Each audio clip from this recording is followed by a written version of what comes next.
এই গল্পটি সম্পূর্ণ কাল্পনিক। বাস্তবের সাথে কোনো মিল থাকলে তা সম্পূর্ণ অনিচ্ছাকৃত এবং কাকতালীয়।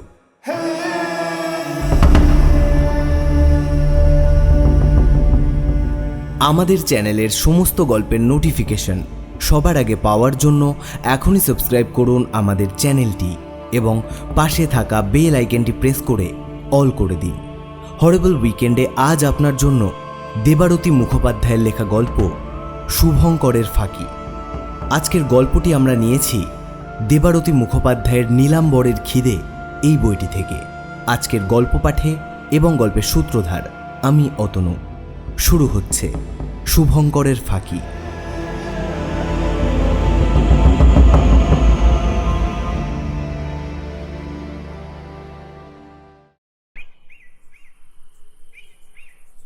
প্রতিম ভয়ে ভয়ে বলল, এই অচ্যুত, আর কদ্দূর যাবি তুই? এবার ফেরত চল, আর দেরি হলে ফেরার বাস পাওয়া মুশকিল হবে। আর একটু গিয়েই ফিরব। কি সুন্দর জায়গাটা রে, আমি এত সবুজ কোনো দিনও দেখিনি। অচ্যুত মুগ্ধ চোখে চারপাশে তাকাচ্ছিল। সবুজে মোড়া অরণ্য প্রান্তর, তার মধ্যে উলম্ব দাঁড়িয়ে রয়েছে নাম না জানা লম্বা লম্বা গাছের সারি। সেগুলোর পাতা ঢেকে ফেলেছে যেন গোটা আকাশটাকে। নাম না জানা এক বন্য ফুলের মন মাতানো গন্ধ শরীরে একটা আদিম আমেজ ছড়িয়ে দিচ্ছে। চারপাশ দেখতে দেখতে অচ্যুত একটা অপ্রাসঙ্গিক প্রশ্ন করল, আচ্ছা প্রতিম, তোর সেই গল্পটা এবার বলতো। কোন গল্প? প্রতিম জিজ্ঞাসু চোখে তাকায়। আরে তোর সেই পূর্বপুরুষ। সকালে ট্রেনে আসার সময় তো ভালো করে শোনাই হলো না, এখানে এসে তো দেখছি তিনি বেশ বিখ্যাত মানুষ, কিন্তু আমি নামই শুনিনি। তুই কি করে শুনবি? এখানকার অর্ধেক ছেলেমেয়ে নামই জানে না। অথচ আজ থেকে 50-60 বছর আগেও বাংলার প্রতিটা প্রাইমারি স্কুলে শুভঙ্করী পড়ানো হতো। শুভঙ্করী? হ্যাঁ, মনে করে দেখ, পথের পাঁচালিতে অপু শুভঙ্করী মুখস্থ করত। হ্যাঁ হ্যাঁ, এইবার মনে পড়েছে। অচ্যুত উল্লসিত চোখে তাকালো। কিন্তু এরকম খুবলে খাবলে বললে বুঝতে পারবো না, ভালো করে বল। তোদের বাড়িতে সকালে যে ভদ্রলোক এসেছিলেন, তিনি তো দেখলাম তুই অঙ্ক নিয়ে পড়ছিস শুনেই বললেন শুভঙ্করের বংশ বলে কথা, অঙ্ক নিয়ে তো পড়তেই হবে। প্রতিম লজ্জা পেল। সংকোচ কাটাতে পায়ের সামনে পড়ে থাকা একটা মাটির ঢেলা পা দিয়ে সজোরে ঠেলল। ঢেলাটা কিছুটা শূন্যে উঠল, তারপর পাক খেয়ে খেয়ে হারিয়ে গেল বুনো ঝোপের মধ্যে। প্রতিম প্রত্যন্ত গ্রামের ছেলে। গ্রামবাসীরা ওকে বিশাল কিছু ভাবে, ওই বনগায়ে শিয়াল রাজা হলে যা হয় আর কি। অচ্যুতের কাছে ও নেহাতি চুনোপুটি। অনার্স পড়তে পড়তে এর মধ্যেই অচ্যুতের জ্যামিতির ওপর দুটো গবেষণাপত্র ছাপা হয়েছে বিদেশের জার্নালে। একবার তো বিদেশের এক সেমিনারে পেপার প্রজেক্ট করতেও গিয়েছিল।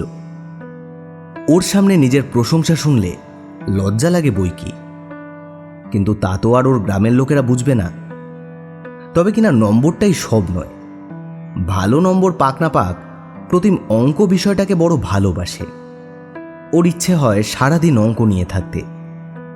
মেসের ঘুপচির ঘরে এক চিলতে তক্তপোষটায় বাবু হয়ে বসে ও যখন অঙ্ক করে, মনে হয় ভেতর থেকে কে যেন উৎসাহ দিচ্ছে তাকে, বলছে আরও এগিয়ে যাও, সফল তুমি হবেই। ও তখন বাতিল কাগজে হিজিবিজি কষে। ঘড়ির কাঁটা কখন ঘুরে যায় ওর হুঁশই থাকে না। শুধু অঙ্ক করার সময় নয়, ঘুমের মধ্যেও বহুবার ও স্বপ্নে দেখেছে হঠাৎ করেই যেন কোনো দুরূহ গাণিতিক সমস্যার সমাধান করে ফেলেছে। আর স্বীকৃতি বা পুরস্কারের আনন্দের চেয়েও সেই সমাধান করে ফেলার তৃপ্তি ঠিকরে বেরোচ্ছে ওর চোখ মুখ দিয়ে। ওসব বাদ দে তো, কানু জ্যাঠা একটু বেশি বেশি বলেন। প্রতিম কথা ঘোরানোর চেষ্টা করে, চারপাশে তাকিয়ে ভীতু গলায় বলে, ভাই, আমার কিন্তু বেশ ভয় করছে এবার। এখনও বিকেল 4:30, নভেম্বর মাসের বিকেল, ঝুপ করে সন্ধ্যা নেমে যাবে। তখন কি বিপদে পড়ব বলতো? অচ্যুত তাচ্ছিল্যের স্বরে বলল, বিপদ আবার কি? বিষ্ণুপুরে ঘুরতে এসেছি, আর এত কাছে এত সুন্দর জয়পুরের জঙ্গল, একটু ঘুরে যাব না? আরে ঘুরবো না কেন, ঘুরতেই তো এসেছি। কিন্তু ঘোরার কথা ছিল তো বিষ্ণুপুরের মন্দিরগুলো, সেখান থেকে তো এই জঙ্গলে আসার কথা ছিল না অচ্যুত। তার উপর তুই ঘুরতে ঘুরতে পিচের রাস্তা ছেড়ে এতটা ভেতরে চলে এলি। কিছু বিপদ হলে তোর বাবা মা তো আমাকেই বকবেন। প্রীতম ভার গলায় বলে। অচ্যুত এবার বিরক্ত হয়। ক্লাস 5-এর বাচ্চাদের মতো কথা বলিস না তো। বকাবকির কি আছে? কলকাতায় ফিরেই তো আবার কলেজের ক্লাস শুরু হয়ে যাবে, তখন আর নিঃশ্বাস ফেলারও সময় পাবো না। থরবড়ি খাড়া সেই একঘেয়ে জীবন। প্রতিম চুপ করে গেল। এই কথাটা অচ্যুত অবশ্য ঠিকই বলেছে। কলকাতায় ফিরলেই সেই বৈচিত্র্যহীন রুটিনে ঢুকে পড়তে হবে ওদের। ওরা দুজনেই অঙ্ক অনার্স নিয়ে পড়ছে, এটাই ফাইনাল ইয়ার। আর অচ্যুত তো কলেজের গর্ব। আগের 2 বছরেই শুধু যে কলেজের মধ্যেও প্রথম হয়েছে তাই নয়, বিশ্ববিদ্যালয়েও সেরা হয়েছিল। তাই ফাইনাল ইয়ারে সেই গৌরব থেকে কিছুতেই ও নিজেকে বঞ্চিত করতে চাইবে না। কলকাতায় ফিরেই তো কঠোর পরিশ্রমে ডুবিয়ে দেবে নিজেকে। মাঝে মাঝে প্রতিমের ভাবতে অবাক লাগে যে অচ্যুতের মতো মেধাবী ঝাঁ চকচকে ছেলের সঙ্গে ওর এতটা বন্ধুত্ব হলো কি করে। ওদের দুজনের মধ্যে সব দিক থেকে মিলের চেয়ে অমিল এতটাই বেশি যে এটা ওদের বন্ধুমহলের কাছে বিস্ময়ের ব্যাপার। কিন্তু তবু ওদের বন্ধুত্ব হয়েছে, আর এই 3 বছরে সেটা এতটাই গাঢ় হয়েছে যে এখন ওরা হরিহর আত্মা বললেও অত্যুক্তি হয় না। অচ্যুত উচ্চবিত্ত পরিবারের একমাত্র সন্তান এবং বরাবর অত্যন্ত মেধাবী ছাত্র, পরে কলকাতার সেরা কলেজে। আর সেখানে প্রতিম খুবই সাধারণ পরিবারের ছেলে, তার উপর নেহাতি মধ্য মেধার ছাত্র। উচ্চ মাধ্যমিকে ওর নম্বরও ছিল গড়পড়তা, তবু একরকম জোর করেই ও অঙ্ক অনার্স পড়বে ঠিক করেছিল। ভালো নম্বর পেয়ে ঝকঝকে কেরিয়ার গড়বে সেই আশায় নয়, শুধুই অঙ্ককে ভালোবেসে, অঙ্ককে আরও গভীরভাবে জানতে। প্রতিমের বাড়ি এই বাঁকুড়া জেলারই কুণ্ড পুষ্করিণী বলে একটা গ্রামে। চাইলে বাঁকুড়ার কোনো কলেজেও পড়তেই পারত, কিন্তু ভালো টিউশন পাওয়ার জন্য ও তখন ধনুর ভাঙা পণ করেছিল যে কলকাতায় থেকেই পড়বে। কলকাতা শহরে স্বাভাবিকভাবেই কোনো ভালো কলেজে ওর জায়গা হয়নি। ভর্তি হয়েছিল শহরতলির এক সাধারণ কলেজে। মেস ভাড়া নিয়েছিল শিয়ালদা স্টেশনের কাছে।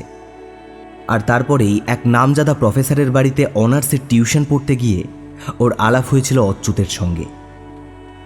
অজস্র অমিল থাকলেও একটা বিষয়ে ওদের মিল ছিল দেখার মতো, সেটা হলো অঙ্কের প্রতি অকৃত্রিম ভালোবাসা। অচ্যুতের নম্বর দুরন্ত, সে তো অঙ্কে দারুণ হবেই, কিন্তু নম্বর খুব বেশি না পেলেও অঙ্কের প্রতি প্রতিমের অনুরাগ ছিল চিরকালীন। আর কেন জানে না সিলেবাসের বদলে বাইরের জটিল অঙ্কের কোনো সমাধান করতে ও দারুণ ভালোবাসে। আর এই ব্যাপারেই 2 বন্ধুর মধ্যে খুব মিলে গিয়েছিল।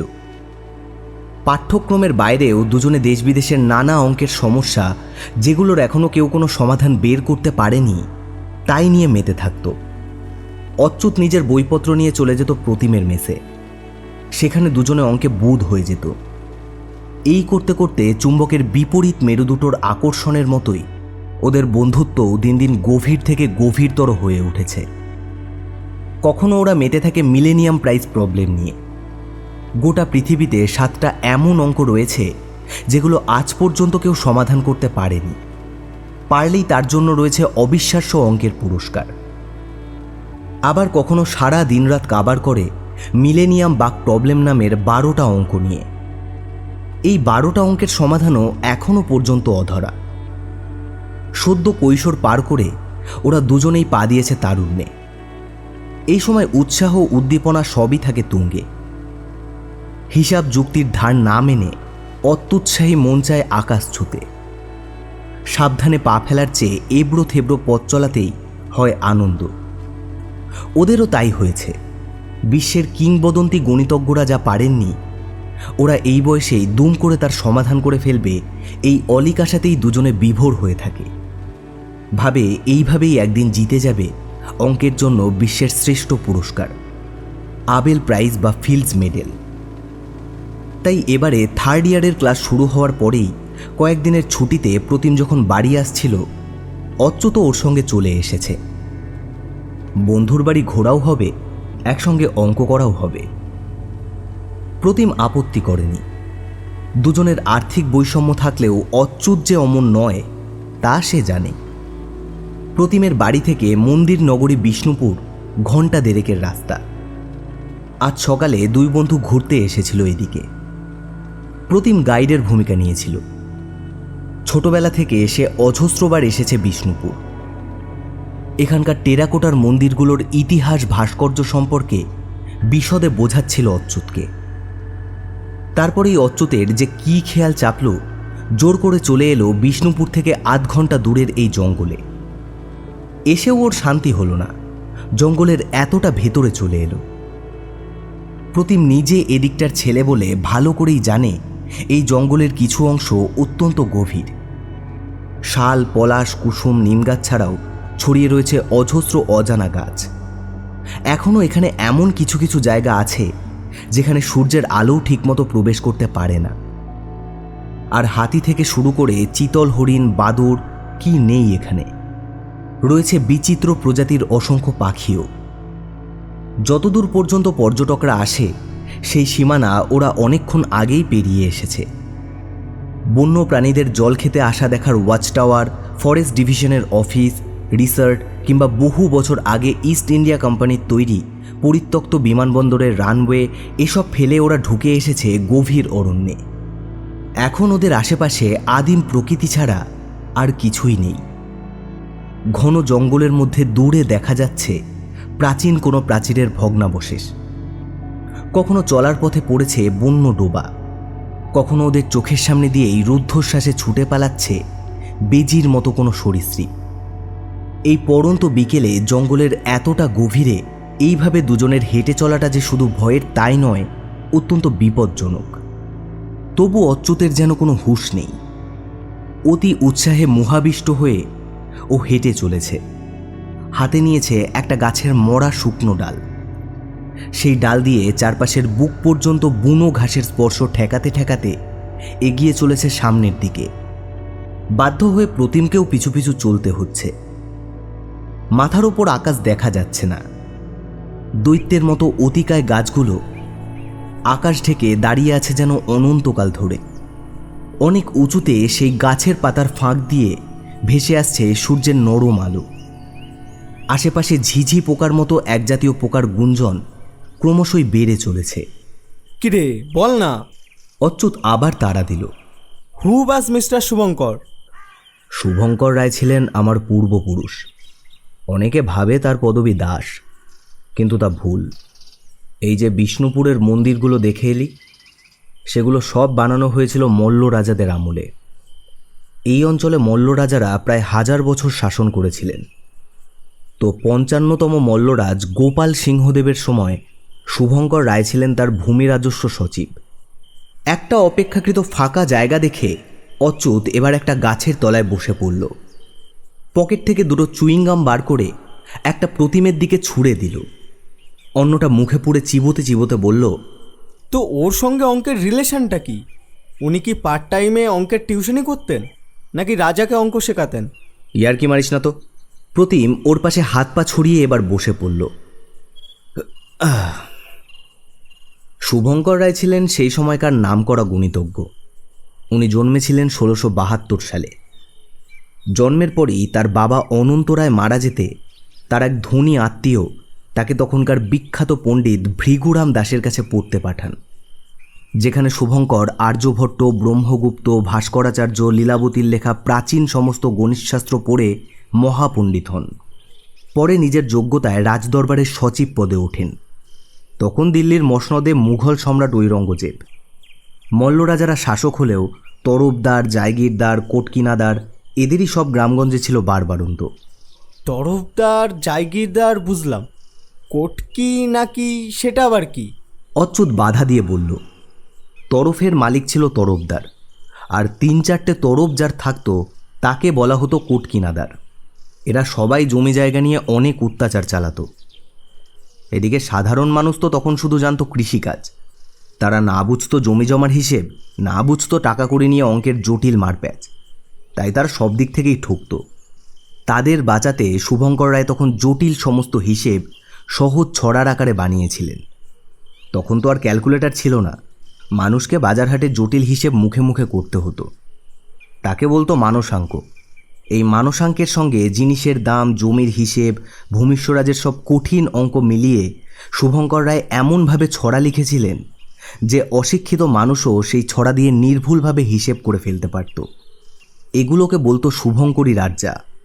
তারপর থেকে প্রায় 250 বছর বাংলার ঘরে বাইরে শুভঙ্করীর আর্যা লোকে ব্যবহার করেছে, বুঝলি? অচ্যুত মন দিয়ে শুনছিল। প্রতিম থামতেই বলে উঠল, তা কিরকম ছিল এই শুভঙ্করী রাজ্যা? তখন তো অন্যরকম সব হিসেব ছিল, মন, ছটাক, পোয়া, এইসব। এদের মধ্যে নানা রকম হিসেব কষার ছড়া। যেমন ধর, ছটাকের দাম যদি জানিবারে চাও, আধ পোয়ার দাম অর্ধেক মনে ধরিলাও। ইন্টারেস্টিং। অচ্যুত গোল গোল চোখে বলল, এ তো আমাদের ফর্মুলার মতো রে। প্রতিম মাথা নেড়ে বলল, একদমই তাই। আর একটা যেমন বাজার হাটে হিসেবের জন্য লিখেছিলেন, মন প্রতি যত টঙ্কা হইবেক দর, 2.5 সেরের দাম তত আনা ধর। আনা প্রতি 5 কড়া সিকি প্রতি পাই, গন্ডা প্রতি 1 কাক মনে রাখো ভাই। কড়া প্রতি ধরিতে হইবেক পঞ্চতিল, শুভঙ্কর রায় কহে এই মতো মিল। ওয়ান্ডারফুল। অঙ্ক আবার কবিতাও। ঐকিক নিয়মও উনি মানুষের মধ্যে সহজ সরল করে ছড়ায় শেখান, জানিস তো? কেশবনাগের ওই বিখ্যাত তেল মাখানো বাঁশে বাদুর চড়ার অঙ্কটা আছে না, ওটার মূল ভাবনাও কিন্তু শুভঙ্করী আর্যা থেকেই নেওয়া। কীরকম বল একবার শুনি। দাঁড়া, ছোটবেলায় বাবার মুখে এটা শুনেছিলাম, অতটা মনে নেই। প্রতিম থেমে থেমে বলতে লাগলো, 30 হাত উচ্চ বৃক্ষ ছিল এক স্থানে, চূড়ায় উঠিবে 1 কিট করে মনে, দিবা ভাগে 10 হাত উঠিতে লাগিল। তারপর কি জানো, নিশাযোগে 8 হাত নিচেতে নামিল, নায় পায়ে যাবত চূড়া করে যে অটন, কতদিনে উঠেছিল কারো নিরূপণ। আরে বাস, পুরো সত্যেন দত্তের মতো ছন্দ মেলাতেন ভদ্রলোক। উনি যে শুধুই ছন্দ মিলিয়ে আর্যা লিখে গিয়েছেন তা কিন্তু নয়, শুভঙ্কর রায় উচ্চতর গণিতের ওপর অনেক গবেষণাও গড়েছিলেন। তাই? অচ্যুত যত শুনছিল তত বিস্মিত হচ্ছিল। কিসের উপর ছিল সেই গবেষণা? প্রতিম বিষণ্ণ মুখে মাথা নাড়ল। তা আর জানা যায় না। শুভঙ্কর রায় ছিলেন খুব অন্তর্মুখী, নিজের কাজ নিয়ে থাকতে ভালোবাসতেন। তার সেই গবেষণাপত্র রাখা ছিল বিষ্ণুপুর রাজবাড়ির মহাফেজখানায়। রাজা গোপাল সিংহদেব সেটাকে ছাপাবেন ভেবেছিলেন। তা ভেবেও ছাপালেন না কেন? সেই সুযোগই পায়নি। তার আগেই যে বর্গীরা বিষ্ণুপুর আক্রমণ করে, সেটা 1744 সাল।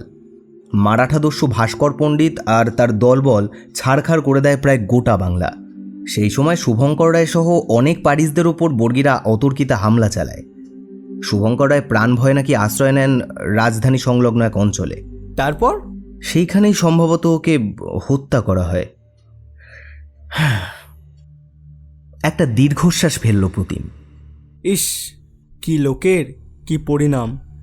অচ্যুত মুখ দিয়ে আফসোসের শব্দ করল।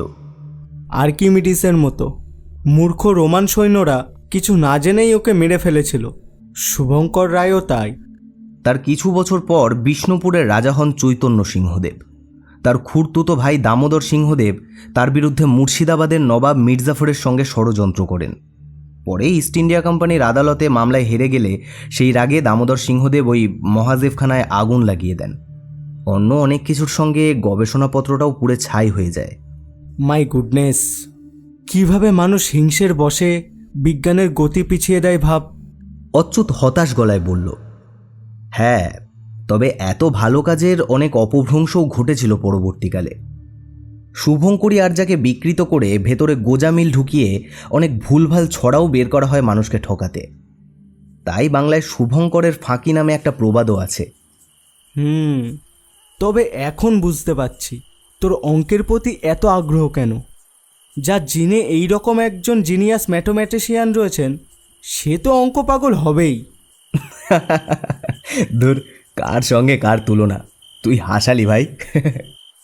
পরেক্ষণেই ও উপলব্ধি করল এর মধ্যেই ঝুপ করে যেন রাত নেমে এসেছে জঙ্গলে। হঠাৎ করেই যেন সামান্য দূরত্বে বসে থাকা অচ্যুত অস্পষ্ট হয়ে উঠেছে ওর কাছে। ও চমকে উঠে বলল, এই অচ্যুত, চারপাশ পুরো অন্ধকার হয়ে গেছে রে। দুই বন্ধু কথায় কথায় খেয়ালই করেনি আশেপাশে সামান্য হলেও যে আলো ছিল তা কখন যেন ধীরে ধীরে অদৃশ্য হয়ে গিয়েছে। ঘন কালো মেঘের মতো অন্ধকার এখন জমা হয়েছে চারপাশে। পোকার ডাকের মাত্রা বেড়ে গিয়েছে, সঙ্গে যোগ হয়েছে আরও কিছু অজানা প্রাণীর শব্দধ্বনি। তাপমাত্রাও যেন নেমে গিয়েছে অনেকটা। শীত শীত করতে শুরু করেছে দুজনেরই। অচ্যুত এবার সাদা মুখে প্রতিমের দিকে তাকায়। এত কাছে বসেও প্রতিমকে ও তেমন দেখতে পায় না। মুহূর্তে মোবাইলের আলো জ্বালায়, শুকনো মুখে বলে, কি হবে প্রতিম? প্রতিম কিছুক্ষণের জন্য আতঙ্কে ভয়ে স্তব্ধ হয়ে গিয়েছিল। অচ্যুতের কথায় বাস্তবে ফিরে এসে ও চিৎকার করে উঠল, তোকে কখন থেকে বলছিলাম আমি ফেরার জন্য, এখন কি হবে? এই গভীর জঙ্গলে কি করব আমরা? যতই বড়দের মতো হাবভাব করুক, বয়সটা দুজনেরই 20-র কোঠায়। তাই উদ্বেগে, অজানা বিপদের আশঙ্কায় দুজনেই এই ঠান্ডাতেও দরদর করে ঘামতে লাগল। ওই, অচ্যুত ভয়ে প্রতিমের হাতটা আঁকড়ে ধরল। এই জঙ্গলে বাঘ আছে রে? না, বাঘ নেই, কিন্তু হাতি আছে, বুনো শুয়োর আছে। বুনো শুয়োরেরা দল বেঁধে থাকে, সামনে পড়লে পেট ফুটো করে দেবে। অচ্যুতের গলা কাঁপতে লাগলো। কি হবে রে তাহলে?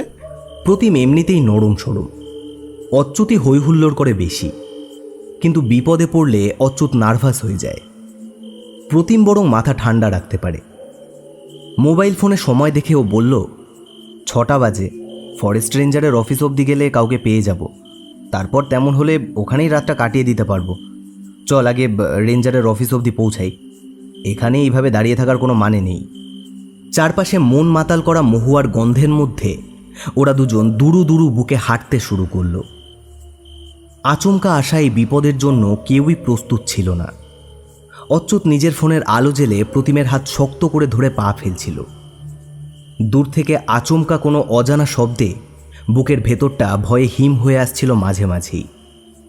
পরেক্ষণেই সে নিজেকে প্রবোধ দিচ্ছিল, আর তো একটুখানি, কয়েক পা হাঁটলেই রেঞ্জারের অফিস। কিন্তু না, অদৃষ্ট যেদিন প্রতিকূলে থাকে সেদিন নিয়তি এইভাবেই পরিহাস করে। ঘড়ির কাঁটা 7 পেরিয়ে 8, 8 পেরিয়ে 9-এর দিকে চলতে লাগলো, কিন্তু ফরেস্ট রেঞ্জার অফিসের সেই আলো ওরা কিছুতেই দেখতে পেল না। ওদিকে অচ্যুতের ফোন আগেই চার্জের অভাবে দেহ রেখেছে। প্রতিমের ফোনের ব্যাটারিও পি পি শব্দে জানান দিচ্ছে নিজের অন্তিম দশা। জিপিএসের সাহায্যে লোকেশন দেখার চেষ্টা করেও কোনো লাভ হয়নি। এই গহীন বনে নেটওয়ার্কও নেই। অচ্যুত ক্রমশ তার স্নায়ুর উপর নিয়ন্ত্রণ হারাচ্ছিল।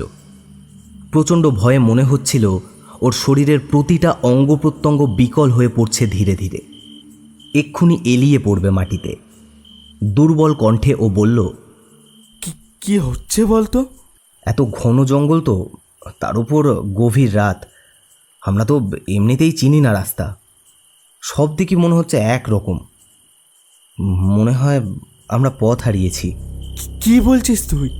অচ্যুতের গলাটা এবার কেঁপে গেল। ঠিকই বলছি, তোর সাময়িক হঠকারিতার জন্য এই অবস্থা হলো, কি করব এখন? অচ্যুতের উত্তর দেওয়ার ক্ষমতা নেই। সে জন্মাবধি শহরে মানুষ, সবুজ বনের সৌন্দর্য দিনের আলোয় দেখে তাই সে মুগ্ধ হয়েছিল, কিন্তু সেই সৌন্দর্যই যে একটু ভুলে রাতের নিকষ কালো অন্ধকারে এমন ভয়াল রূপ নেবে তাও কল্পনাও করতে পারেনি। পারিপার্শ্বিক সব কিছু ভুলে ওর কান্না পাচ্ছিল। প্রচণ্ড ভয়ে অবসন্ন হয়ে আসছিল শরীর। অদ্ভুত সব শব্দে ওর কানে তালা লেগে যাচ্ছিল। মনে হচ্ছিল ও মরে যাচ্ছে, কোনোভাবেই আর বাবা মাকে দেখতে পাবে না। ঝাঁকে ঝাঁকে ধেয়ে আসা মশাগুলোকে অন্ধকারে ও এলোপাথারি মারার চেষ্টা করছিল।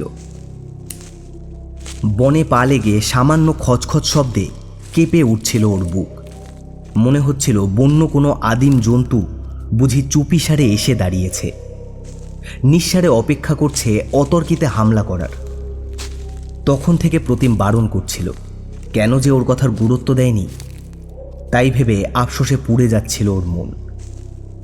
ক্রমশ ওর গলা শুকিয়ে আসছে, কাপা কাপা গলায় ও যেন কি বলতে যাচ্ছিল ফিসফিসিয়ে।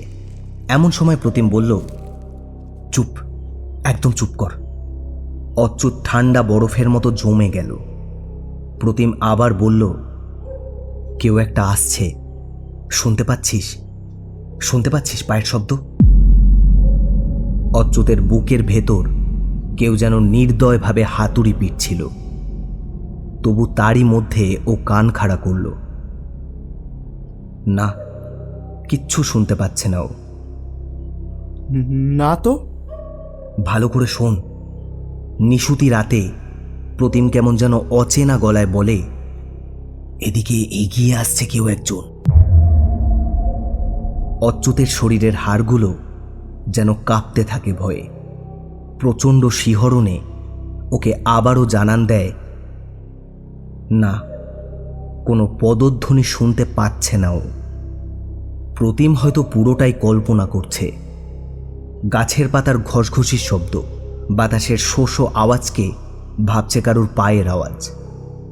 অচ্যুত বন্ধুকে আঁকড়ে ধরে সে কথা বলতে যাবে, কিন্তু ঠিক সেই মুহূর্তে একটা আশ্চর্য কাণ্ড হলো।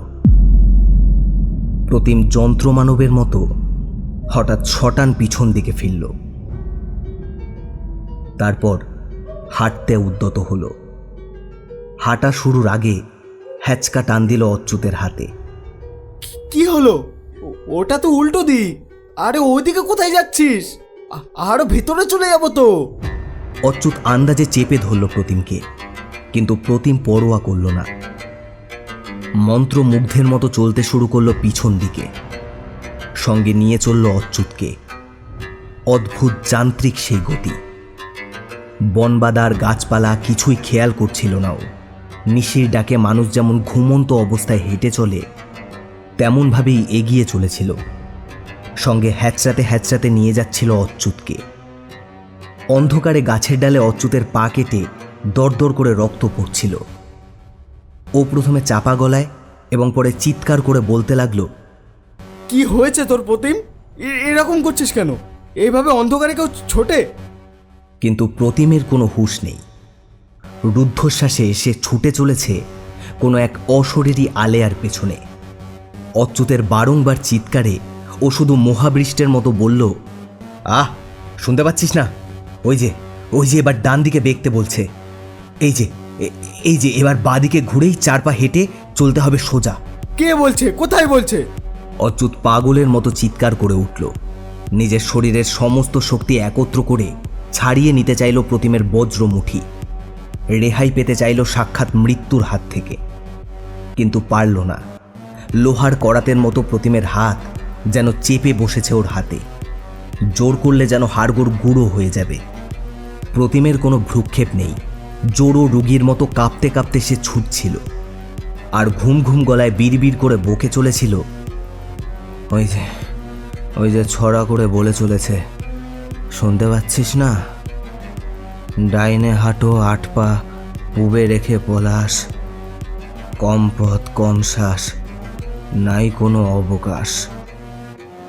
এবার সোজা 33 পা উত্তরে যাও ধেয়ে, তেকোনা বনে আজ আলো গিয়াছে মিলায়ে। শুভঙ্কর রায় কহে, শোনো জনগণ, ইহাকে বুঝিলে হলো বুদ্ধি বিচক্ষণ। অচ্যুত আর পারল না। ছড়ার শেষ বাক্যটা কর্ণকুহারে প্রবেশ করা মাত্র একটা হিমস্রোত নেমে গেল ওর মেরুদণ্ড বেয়ে। প্রচণ্ড ভয়ে আতঙ্কে জ্ঞান হারাতে হারাতে ও উপলব্ধি করল সামনে যেন মহাপ্রলয় শুরু হয়েছে। তোলপাড় হচ্ছে অতিকায় গাছগুলোতে, আগুন লেগে গিয়েছে গোটা বনে। আর সেই আলোতে সামনে ধীরে ধীরে প্রকট হচ্ছে দৈত্য সমান একটা কালো মিশমিশে ছায়া। প্রতিমের কোনো ভ্রুক্ষেপ নেই। সে তখনও নিরন্তর সেই ছড়া শুনতে শুনতে ছুটে চলেছে আগুনে ঝাঁপ দেওয়া পাখির মতো। ক্রমবর্ধমান সেই দীর্ঘদেহী অশরীরী ছায়াকে দেখতে দেখতে অচ্যুত জ্ঞান হারালো।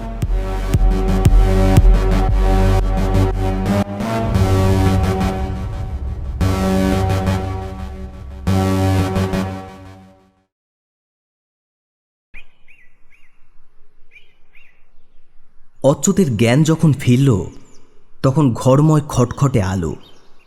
চারপাশ পুকুরের নিস্তরঙ্গ জলের মতোই শান্ত। যে বিছানায় ওকে শুইয়ে রাখা হয়েছে তার এক কোণে এসে পড়েছে নরম রোদ। বাইরে পাখির কুজন কানে এসে পৌঁছচ্ছে।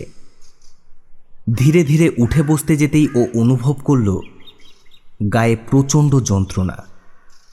মাথাও ভার হয়ে রয়েছে ভীষণ। বিছানার সামনে রাখা চেয়ারে বসে চা খাচ্ছিল একটা খাকি উর্দির লোক। ওকে উঠতে দেখে বাজখাই গলায় বাইরের ঘরের দিকে কাউকে উদ্দেশ্য করে বলে উঠল, ওই যে আর এক নবাব পুত্রের ঘুম ভেঙেছে, শুক্লাল যা তো স্যারকে খবর দে। লোকটা অচ্যুতকে ফ্যাল ফ্যাল করে তাকিয়ে থাকতে দেখে বলল, তা মাঝরাতে জঙ্গলের মধ্যে ঘুরছিলে কি গুপ্তধন খুঁজতে? অচ্যুত কিছু বুঝতে পারল না। লোকটা আবার বলল, কপালে আয়ু ছিল তাই বেঁচে গেলে। কাল সারা রাত হাতির দল দাপাদাপি করেছে জঙ্গলে, সামনে পড়লে এতক্ষণে মর্গের ঘরে শুয়ে থাকতে। অচ্যুত এবারও চুপ করে রইল। লোকটা গজগজ করতে করতে উঠে বাইরে চলে গেল।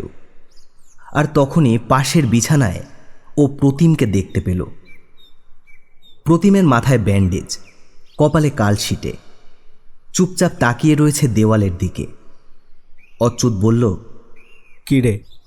প্রতিম যেন ভাবতে ভাবতে দূরে কোথাও চলে গিয়েছিল। ওর ডাকে চমক ভেঙে এদিকে তাকালো। ওর চোখে খেলা করছে এক অদ্ভুত বিষাদ। ক্ষীণ গলায় বলল, আমরা যেখানটায় ঘুরে মরছিলাম কাল রাতে, হাতিদের একটা দল সেই জায়গাটাকে আজ পুরো মাটিতে মিশিয়ে দিয়েছে জানিস? শুনলাম তাই। প্রতিম একটু থেমে বলল, শুভঙ্কর রায় আমাদের বাঁচিয়ে দিয়েছে অচ্যুত।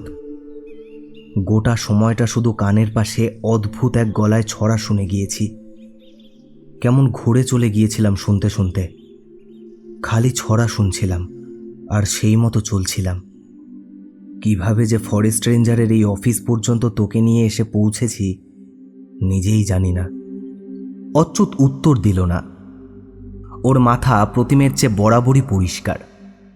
কাল জ্ঞান হারানোর আগেই যে ছড়াটা প্রতিমের মুখেও শুনতে পেয়েছিল, তাতেও তখনই বুঝে গিয়েছিল যুক্তির চোখে যত অসম্ভব, যত অলিকি হোক না কেন, কোনো এক অজ্ঞাত শক্তিতে মৃত্যুর 350 বছর পর ওদের সমূহ বিপদ থেকে বাঁচাতে মরিয়া হয়ে উঠেছেন মল্লভূমির কিংবদন্তি গণিতজ্ঞ শুভঙ্কর রায়। তিনি যেন ভীষণ এক প্রতিজ্ঞা করেছেন, যেভাবেই হোক রক্ষা করবেন নিজের বংশধরকে। তাকে সম্ভবত এই জঙ্গলেই হত্যা করেছিল বর্গীরা। হাতিরা যে একটু পরেই গোটা অঞ্চলটা তছনছ করবে তা জেনেই বোধহয় শুভঙ্কর রায়ের আত্মা নিজের রক্তের টানে ওদের পথ দেখিয়ে নিয়ে চলেছিল ওই গভীর অরণ্যের মাঝে। প্রাণপণ চেষ্টায় বাঁচাতে চাইছিল নিজের উত্তরসূরিকে। আর রক্তের জোরেই বোধহয় একমাত্র প্রতিমই শুনতে পাচ্ছিল সেই অপার্থিব দিক নির্দেশ। কিন্তু অচ্যুত ভাবছিল অন্য কথা। অস্ফুট স্বরে ও বলল, আচ্ছা, কাল তুই একদম শেষে যেই ছড়াটা বলেছিলি সেটা মনে আছে তোর? প্রতিম দুর্বলভাবে দুপাশে মাথা নাড়ল। আমার আর কিছুই মনে নেই। কি বলেছি, কি করেছি, কিচ্ছু না। ভাবলেই মাথায় খুব যন্ত্রণা হচ্ছে। অচ্যুত মনে মনে কি যেন হিসেব করছিল। বিড়বিড় করতে করতে বলল, কম পদ, কম শ্বাস, নাই কোনো অবকাশ, মানে সবচেয়ে কম দূরত্ব কম সময় অতিক্রম করে গন্তব্যে পৌঁছানো। অঙ্কের ভাষায় অপটিমাইজেশন প্রবলেম। প্রতিম কিছুই বুঝতে না পেরে ভ্রু কুঁচকে তাকিয়ে রইল। অচ্যুত বলল, বুঝতে পারছিস না? পরের লাইনটা ছিল, টেকোনা বনে আজ আলো গিয়াছে মিলায়ে, মানে জঙ্গলের আকার 3 কোণা। প্রতিমকে এখনো হাঁ করে তাকিয়ে থাকতে দেখে অচ্যুত বলল, আমেরিকান গণিতজ্ঞ রিচার্ড বেলম্যানের সেই প্রবলেমটা মনে পড়ছে না তোর? Lost in a forest problem. ট্রেনে আস্তে আস্তেই তো আলোচনা করছিলাম। কেউ একটা জঙ্গলের মধ্যে হারিয়ে গেলে সেই জঙ্গলের আকার ও আয়তন জানা থাকলে সবচেয়ে কম সময় ন্যূনতম দূরত্ব অতিক্রম করে সে কিভাবে বাইরে বেরিয়ে আসতে পারবে। 1955 সালে রিচার্ড বেলম্যান এই প্রশ্নটা তুলেছিলেন। Euclid জ্যামিতির problem. প্রতিম এবার বিস্ফারিত চোখে বলল, এটা তো বিশ্বের যে 12খানা মিলিয়ন বাগ প্রবলেম এখনো সমাধান করা যায়নি তার একটা। একেবারেই তাই। আধুনিক পৃথিবীতে এখনো কেউ এর সমাধান সূত্র বের করতে পারেনি। অচ্যুত একটা দীর্ঘশ্বাস ছাড়ল। অথচ ভারতবর্ষের এই প্রত্যন্ত গ্রামে বসে অসম্ভব প্রতিভাবান শুভঙ্কর রায় আজ থেকে 350 বছর আগে শুধু যে সমাধান বার করেছিলেন তাই নয়, কাল তার এই সমাধানের জন্যই আমরা প্রাণে বেঁচেছি। মানে আবার কি, তার এই সমাধান সূত্র ধরেই তো কাল আমরা গভীর জঙ্গল থেকে বেরিয়ে এসেছি। প্রতিম কিছুক্ষণ বাক্যহারা হয়ে গেল। তারপর বলল, মহাজেবখানায় সেই আগুনে ছাই হওয়া গবেষণাপত্রে তার মানে এত বড় আবিষ্কার ছিল?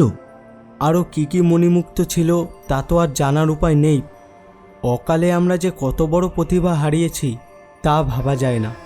ইস, ছড়াটা শুনতে পেলাম, কিন্তু সমাধান বের করা সেই পদ্ধতিটা তো জানলাম না অচ্যুত। দরকার নেই তো। অচ্যুত কিছুক্ষণ চুপ করে রইল। তারপর একটা নিঃশ্বাস ফেলে এগিয়ে এসে প্রিয় বন্ধুর হাত ধরল। সেটা বের করবি তুই। আমি? শুভঙ্কর রায়ের যোগ্য উত্তরাধিকারী হিসাবে তুই বেলম্যানের সেই লস্ট ইন দ্য ফরেস্ট প্রবলেমটা সলভ করবি। বন্ধু হিসাবে আমি এইটুকুই চাই। হয়তো শুভঙ্কর রায় নিজেও তাই চান, তাই তো আমাদের প্রাণে বাঁচালেন, কিন্তু সমাধানে ফাঁকি দিলেন, যাতে তোর নাম সমাধান করার পর পৌঁছে যায় বিশ্বের কাছে। কিন্তু আমি কি পারবো? দুর্বল কণ্ঠে বলল প্রতিম। অবশ্যই পারবি। তোর রক্তে যে বইছে শুভঙ্কর রায়, তুই পারবি না তো কে পারবে প্রতিম? প্রতিম ছলছলে চোখে বন্ধুর হাত জড়িয়ে ধরল। আর ঠিক সেই মুহূর্তে ও উপলব্ধি করল, কেউ ফিসফিসিয়ে সরু হাওয়ার মতো ওর কানে কানে যেন বলল, পাশে আছি, এগিয়ে যাও। প্রবল আত্মবিশ্বাসে প্রতিম চোখ বুজে ফেলল।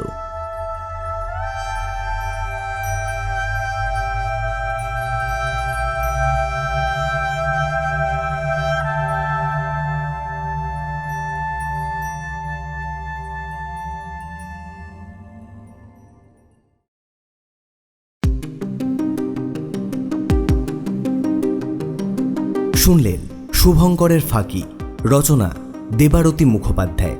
অচ্যুতের চরিত্রে Subhajit, forest ranger officer Amit এবং গল্পপাঠ ও প্রতিমের ভূমিকায় Atanu. Editing and sound design Atanu. Poster design AM production. শেষ হলো শুভঙ্করের ফাঁকি।